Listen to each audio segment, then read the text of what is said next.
All right, Blaine, thank you very much. Joining us now is Atlanta's Mayor Keisha Lance Bottoms. Madam Mayor, good morning to you. And let's pick it up right there.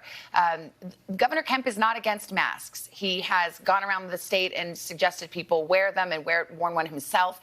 He says, however, that you don't need a mandate to do the right thing. What's your response to that?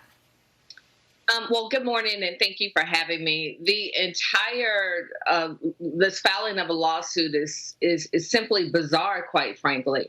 Savannah, Mayor Johnson instituted their mask order at the 1st of July.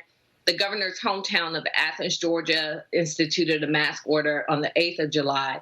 And then when Atlanta instituted a mask order, and I did it via executive order, he filed a lawsuit.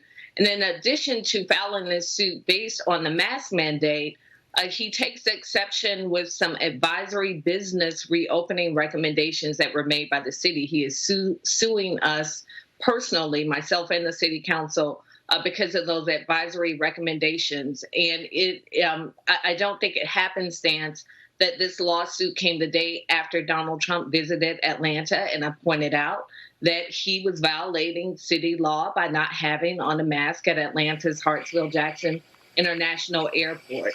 And so there's several mayors across the state who join me in being perplexed by the governor's actions, and we will continue to do what we need to do on behalf of the people we've been elected to represent. Well, don't sugarcoat it. I mean, you think that the governor is motivated by politics or doing this at the bidding of the president because someone remarked that the president violated Atlanta's order by not wearing a mask when he was at the airport?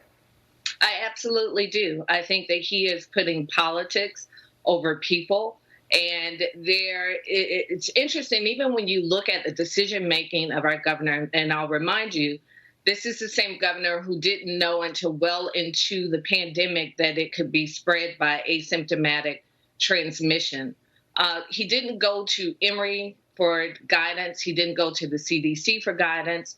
He went to Augusta University, which I'm sure is a fine university in our state, but it's certainly not Emory University or the CDC in terms of its expertise with infectious disease control. So he was searching for an answer.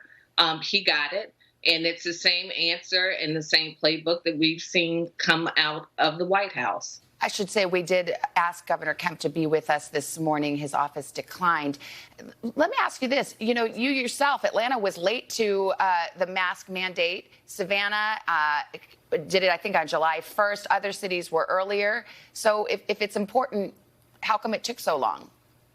Well, I wanted to wait and see what would happen and if he would respond to Savannah's mandate, because I suspected that when I did something on behalf of the city of Atlanta, it would become problematic. And that's the reason I waited to see if there would be a response from his office to Savannah's mandate. And there was no response. This lawsuit was filed personally against me and members of the city council the day after Donald Trump was in our city. And so at the end of the day, this is about saving lives. Over 3,100 people have died in our state. 106,000 have tested positive. Myself, my husband, and one of my children are amongst the positive. I'm in quarantine as we speak. So I take this very seriously, and I will continue to do everything in my power to protect the people of Atlanta. And the governor has simply overstepped his bounds in his authority, and we'll see him in court. You think you'll prevail in court?